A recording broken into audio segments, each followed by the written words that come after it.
Bonjour et bienvenue à l'émission In Studio.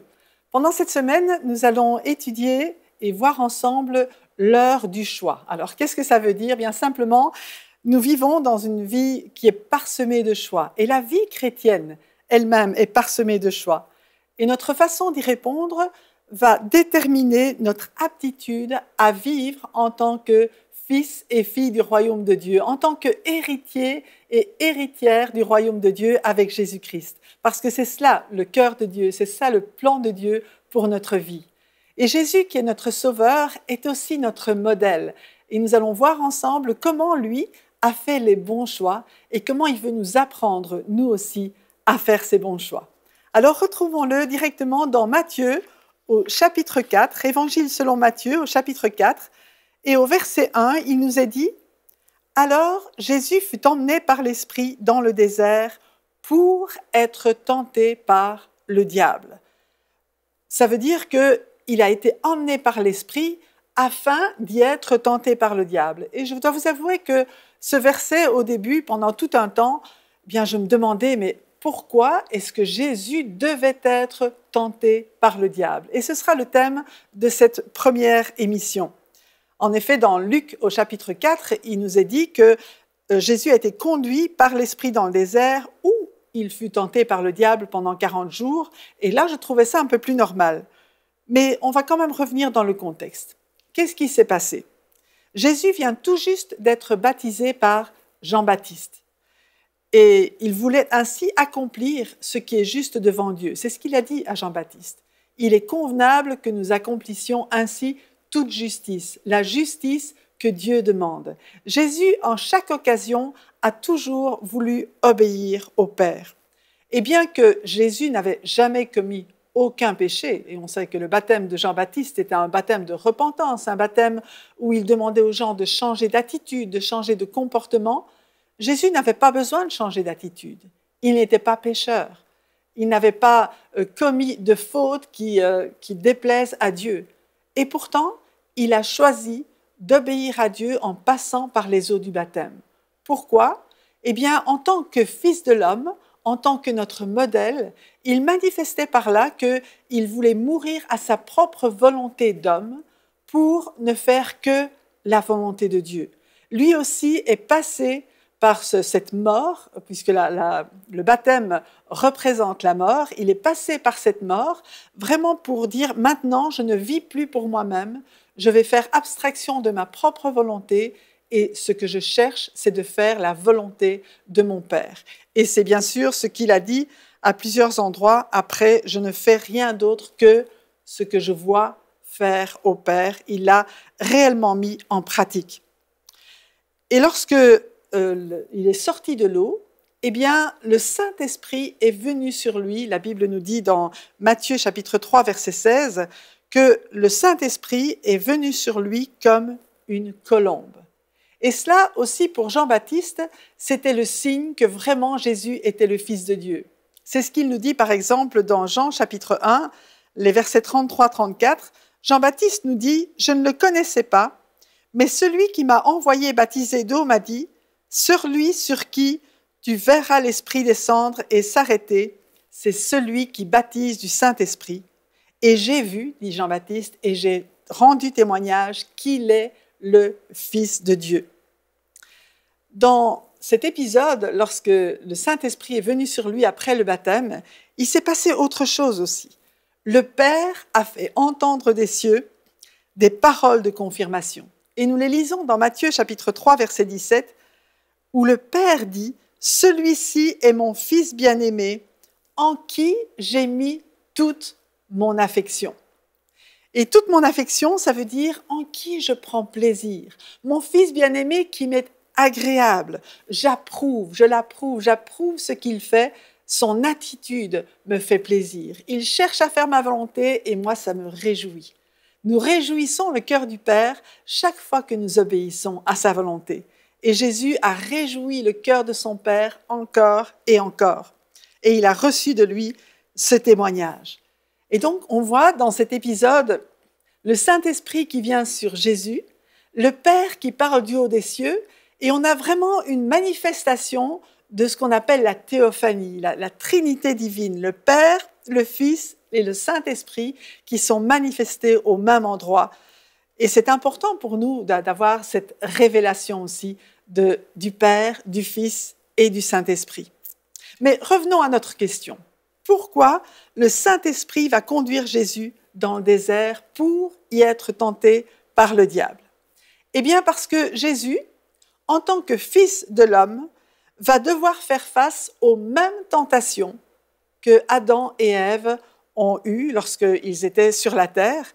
Et eux, nous savons qu'ils ont échoué, mais Jésus va devoir reprendre au diable ce qu'il leur a volé et ce qu'il a volé à l'humanité. Alors on sait que Adam et Ève se sont laissés séduire par les paroles insidieuses et menteuses du diable, le serpent, et ils se sont détournés des paroles de Dieu qui leur donnaient la vie, qui les gardaient en paix, qui leur donnaient la joie, le bonheur, tout ce dont ils avaient besoin. Ils s'en sont détournés et ils ont choisi de croire les mensonges du diable et qui, eux, apportent la mort. Si vous voulez, on va prendre un temps pour regarder ce qui s'est passé au Jardin d'Éden. D'abord, dans Genèse chapitre 2, les versets 8 et 9, nous voyons que Dieu donne un ordre bien précis à Adam. Et il dit « Puis l'Éternel, Dieu planta un jardin en Éden du côté de l'Orient et il y mit l'homme qu'il avait formé. L'Éternel Dieu fit pousser du sol des arbres de toute espèce, agréables à voir et bons à manger, et l'arbre de la vie au milieu du jardin et l'arbre de la connaissance du bien et du mal. » Donc Dieu fait pousser des arbres de toute espèce, tous sont agréables à voir, tous sont bons à manger. Au milieu du jardin, il y a un arbre de vie qui donne la vie, et puis il y a aussi un arbre de la connaissance du bien et du mal. Et au chapitre 2, versets 15 et 17, il nous dit « L'Éternel Dieu prit l'homme et le plaça dans le jardin pour le cultiver et pour le garder. L'Éternel donna cet ordre à l'homme, « Tu pourras manger de tous les arbres du jardin. » Donc, rappelez-vous, ils sont tous bons à voir, agréables à voir et bons à manger. Mais tu ne mangeras pas de l'arbre de la connaissance du bien et du mal, car le jour où tu en mangeras, tu mourras. Tous sont bons, agréables, tu peux en manger autant que tu veux, l'arbre de la vie aussi, juste un.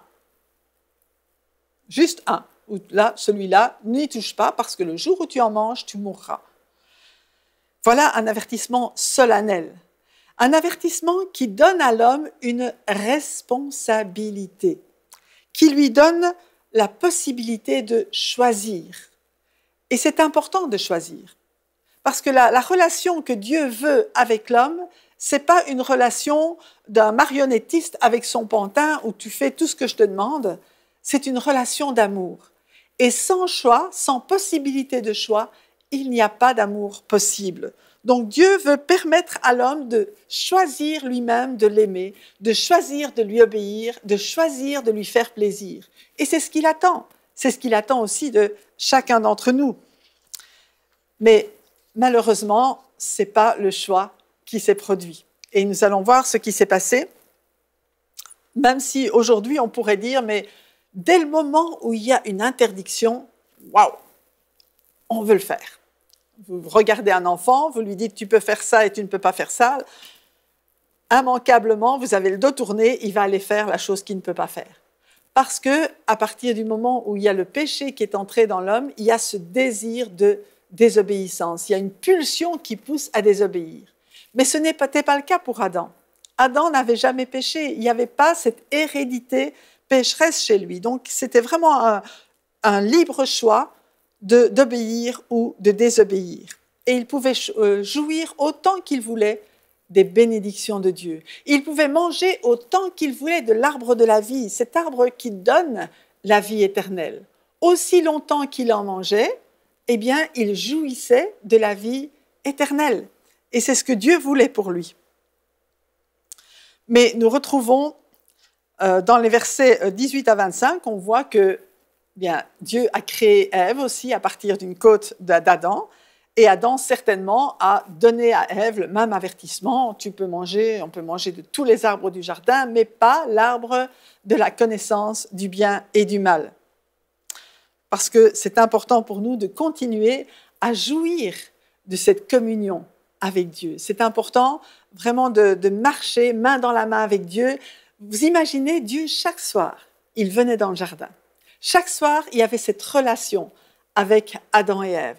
Chaque soir, Dieu écoutait ce que Adam et Ève avaient découvert et expliquait. Je suis sûre qu'il y a beaucoup de choses que Dieu a expliquées à Adam et Ève, comment vivre sur cette terre, comment faire pour cultiver le jardin correctement, même peut-être des recettes de cuisine. Je suis sûre qu'il y avait un partage entre Dieu, l'homme et la femme. Et c'était extraordinaire.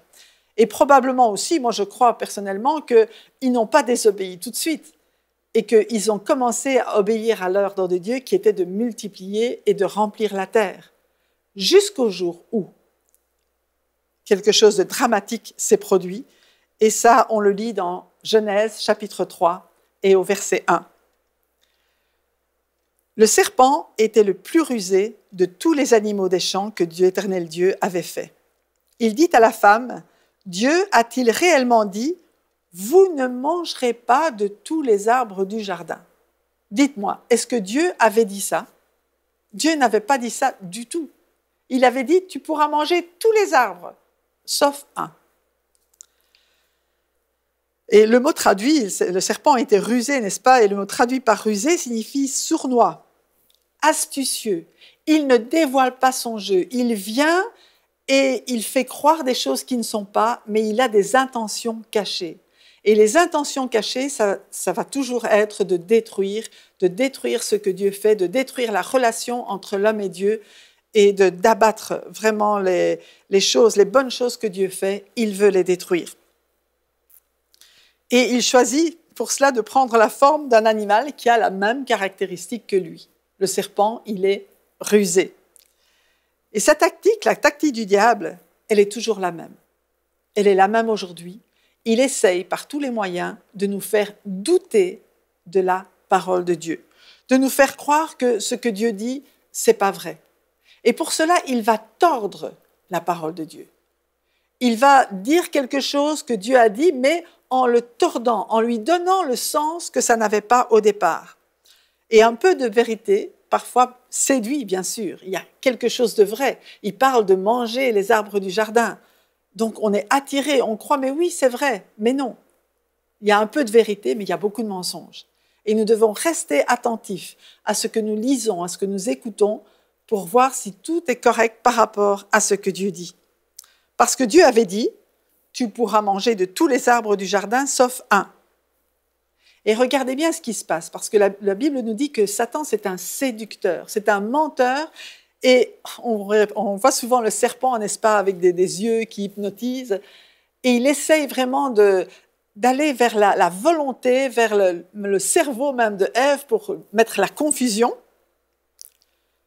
Et la séduction est telle que la femme va répondre au serpent, dans Genèse chapitre 3, versets 2 et 3, « Nous mangeons du fruit des arbres du jardin, mais quant au fruit de l'arbre qui est au milieu du jardin, Dieu a dit, vous n'en mangerez point, et vous n'y toucherez point, de peur que vous ne mouriez. »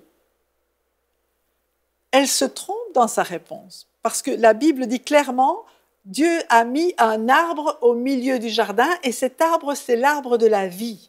Et l'arbre de la vie, il était accessible pour Adam et Ève. Aussi longtemps qu'ils se détournaient de l'arbre de la connaissance du bien et du mal, ils avaient accès à l'arbre de vie. Donc quand elle dit l'arbre qui est au milieu du jardin, non, celui-là était accessible. Elle-même ne sait plus trop où elle en est. Et Dieu dit, vous n'en mangerez point de peur que vous ne mouriez. C'est pas ça que Dieu a dit. Dieu a dit, le jour où tu en manges, tu meurs. C'est pas de peur que, éventuellement, tu pourrais peut-être mourir. C'est le jour où tu manges du fruit de l'arbre de la connaissance du bien et du mal, tu vas mourir. Et Dieu avait créé donc cet arbre de la vie qui était vraiment, lui, au milieu du jardin et dont on sait que l'accès va être fermé. Et on va retrouver cet arbre de la vie, on va le retrouver aussi dans l'Apocalypse. C'est un arbre que, lorsqu'on mange ses fruits, eh bien, on est guéri, on a la vie en nous-mêmes. Il produit 12 fois des fruits, rendant son fruit chaque mois et dont les feuilles servaient à la guérison des nations. Dieu n'a pas changé d'avis. Dieu a toujours un moyen pour guérir et pour faire vivre. Et pour nous, aujourd'hui, nous savons que notre arbre de la vie, pour nous, c'est Jésus-Christ. Parce que celui qui a Jésus, celui qui a le Fils, il a la vie éternelle. Amen. Et aujourd'hui encore, Satan va semer la confusion en faisant croire que l'arbre de vie était interdit.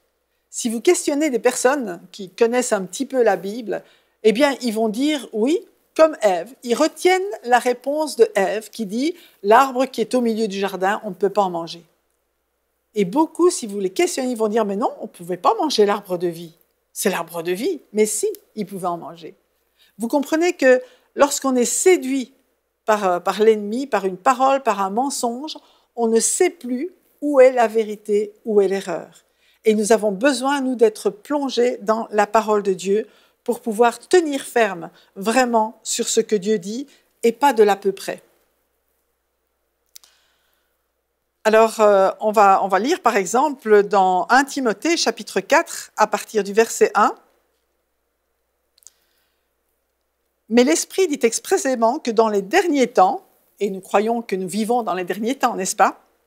Dans les derniers temps, quelques-uns abandonneront la foi pour s'attacher à des esprits séducteurs. C'est encore le cas aujourd'hui. Il y a des esprits séducteurs qui prennent la parole de Dieu et qui la tordent. À des esprits séducteurs et à des doctrines de démons. Ça va ensemble.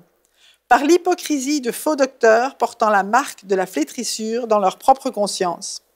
Ils prescrivent de ne pas se marier et de s'abstenir d'aliments que Dieu a créés pour qu'ils soient pris avec action de grâce par ceux qui sont fidèles et qui ont connu la vérité. Et là, si vous allez sur Internet, vous allez voir plein de choses qui sont dites au sujet des aliments. On ne peut pas manger ceci, on ne peut pas manger cela, etc. Mais Dieu nous dit, ce qui est sur le marché, c'est sur le marché. Et l'important, c'est de pouvoir en manger, mais avec action de grâce. Car tout ce que Dieu a créé est bon, et rien ne doit être rejeté, pourvu qu'on le prenne avec action de grâce, parce que tout est sanctifié par la parole de Dieu et par la prière. Tout ce que nous pouvons trouver est sanctifié, est mis à part pour le service de Dieu par la parole de Dieu et par la prière. Donc c'est important que nous ne nous laissions pas séduire. Plus nous allons marcher dans la parole de Dieu, et moins nous allons être séduits. Plus nous allons croire ce que Dieu dit, et moins nous allons croire les mensonges qui nous sont diffusés encore et encore par le monde aujourd'hui. Dans la mesure où Ève a accepté de discuter, je vais dire avec le diable, où elle a accepté cette conversation, c'est comme elle a ouvert une porte. Elle a ouvert une porte à la séduction qui engendre le doute par rapport à la parole de Dieu. Et quand on écoute et qu'on prête attention à ce qui se passe autour de nous, eh bien, on ouvre une porte. On ouvre une porte au doute. Et c'est quoi le doute? Le doute, c'est une double pensée. C'est le mot diakrina. Ça veut dire qu'il y a deux pensées dans notre tête qui sont en train de se confronter, qui sont en train de s'opposer. Et finalement, on se demande laquelle est la bonne. C'est ça le doute. On ne sait plus où est vraiment la vérité. Et le diable en profite. Il est alors entré de plein pied dans cette brèche laissée entrouverte par Ève. Et là, il va vraiment loin. Il dit, Dieu est un menteur. Ce que Dieu t'a dit, c'est pas vrai. Il est menteur, il veut te tromper, il est méchant, il te prive du meilleur, il ne veut pas que tu sois comme lui.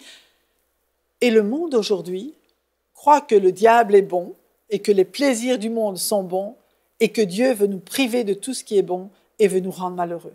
Ça, c'est la pensée que le diable a insufflée dans le cœur des personnes qui ne connaissent pas Dieu. Nous savons, parce que nous connaissons que Dieu est bon. Nous avons fait cette expérience de la bonté de Dieu dans notre vie. Nous avons fait cette expérience que Jésus est celui qui nous a sauvés, qui a pardonné tous nos péchés et qui nous donne une vie abondante, une vie de joie. Mais le monde ne sait pas ça. Et on a besoin vraiment de l'annoncer encore et encore. Et le serpent a dit à la femme, « Vous ne mourrez point, mais Dieu sait que le jour où vous en mangerez, vos yeux s'ouvriront et vous serez comme Dieu, connaissant le bien et le mal. Il fait fi de tous les arbres qui sont agréables à voir et bons à manger autour de lui, et tout ce qu'il dit, le seul qui est vraiment bon pour toi, le seul, le meilleur, c'est l'arbre de la connaissance du bien et du mal. Ah, celui-là, ça va être parfait si tu en manges, et en plus, tu n'auras plus besoin de Dieu parce que tu seras comme lui. Tu pourras être indépendant, tu pourras choisir toi-même ce qui est bien, ce qui n'est pas bien, et Dieu, finalement, tu n'auras plus besoin qu'il vienne te voir, ce sera plus nécessaire, tu feras ce que tu voudras. Et là, déjà, il va changer. Le diable va changer la vérité en mensonge et le mensonge en vérité. Il va dire, Dieu est un menteur et moi je dis la vérité. Alors que, en vrai, Dieu est la vérité et il dit la vérité et le diable est un menteur. Et tout ce qu'il dit est mensonge. Jésus dira plus tard, vous avez pour père le diable dans Jean chapitre 8, 44. Il va dire ça aux pharisiens, vous imaginez, aux gens religieux de l'époque. Il va leur dire, vous avez pour père le diable et vous voulez accomplir les désirs de votre père. Il a été meurtrier dès le commencement et il ne se tient pas dans la vérité parce qu'il n'y a pas de vérité en lui. Lorsqu'il profère le mensonge, il parle de son propre fond car il est le menteur et le père du mensonge. Et malheureusement, beaucoup l'ont suivi là-dedans. Et dans l'épître aux Romains, Paul parle de ceux qui retiennent injustement la vérité captive, ceux qui empêchent la vérité d'être révélée. Et ils disent, eux qui ont changé la vérité de Dieu en mensonge et qui ont adoré et servi la créature au lieu du Créateur qui est béni éternellement. Amen. Et c'est ce qu'on fait aujourd'hui. Le monde aujourd'hui, la mentalité du monde aujourd'hui a changé la vérité de Dieu en mensonge. Et ils adorent la créature. On adore des faux dieux. Ou bien on dit, mais si le monde est là, ça fait partie, c'est l'évolution. Il est arrivé tout seul et pouf, il a évolué tout seul, au lieu de reconnaître que Dieu est le Créateur et que tout ce qu'il a fait est bon et parfait pour nous. Jésus parle aussi dans la parabole du semeur, la parabole des terrains. Il nous dit dans Matthieu chapitre 13, verset 4, « Un semeur sortit pour semer. Comme il semait, une partie de la semence tomba le long du chemin. Les oiseaux vinrent et la mangèrent. » Et plus loin, au verset 19, il donne l'explication et dit « Lorsqu'un homme écoute la parole du royaume et ne la comprend pas, le malin vient et enlève ce qui a été semé dans son cœur.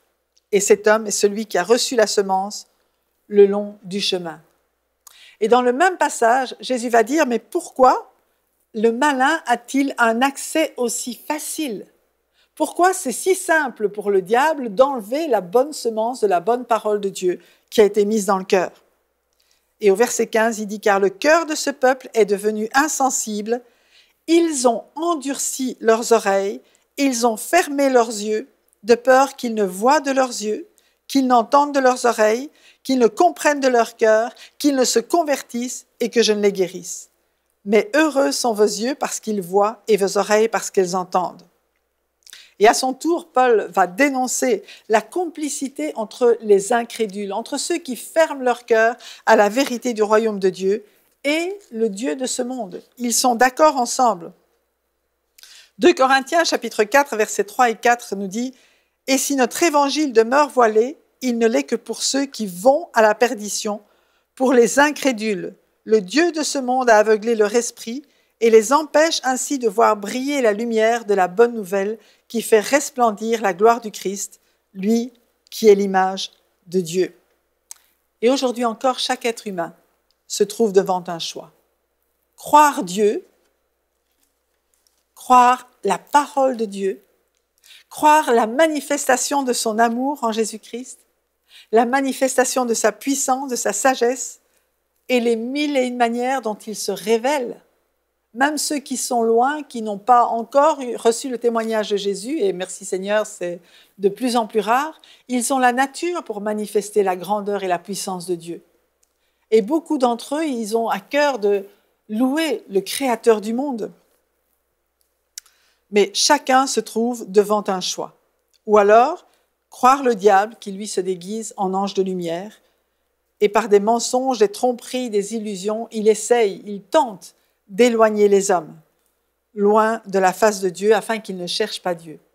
Et voilà pourquoi il est important pour nous aussi, si nous voulons annoncer l'Évangile, d'être conscients de ce que le diable fait dans le cœur, mais d'être conscients aussi que par la parole de Dieu, par la prière, nous pouvons avoir une influence, nous pouvons être revêtus de l'armure et combattre les puissances qui empêchent les gens de croire, ces puissances d'aveuglement.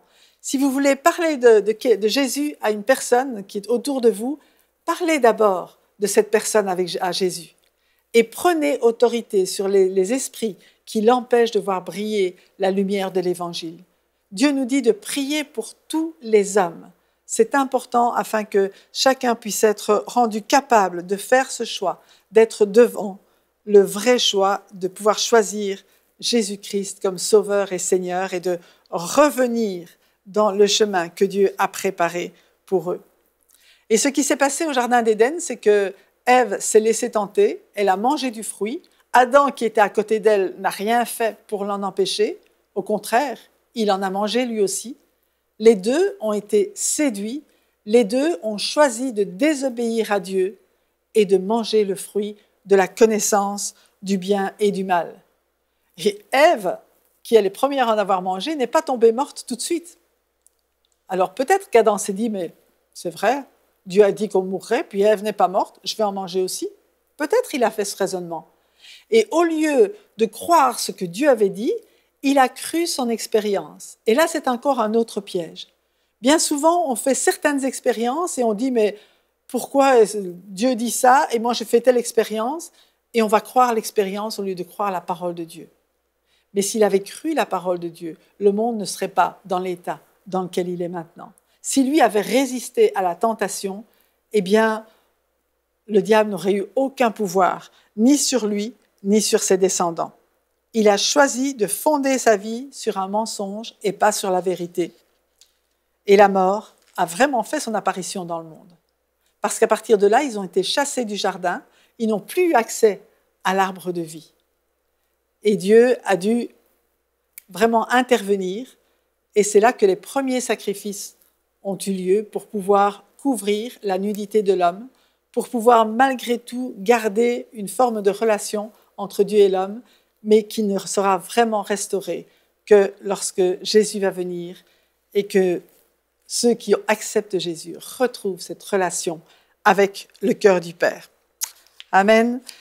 Alors on va bientôt terminer cette émission, mais c'est important pour nous de savoir que Dieu veut que nous soyons matures. Dieu veut que nous puissions être forts, que la parole de Dieu demeure en nous, nous dit 1 Jean chapitre 2, verset 14, et que cette parole va nous permettre de vaincre le malin, comme Jésus l'a fait.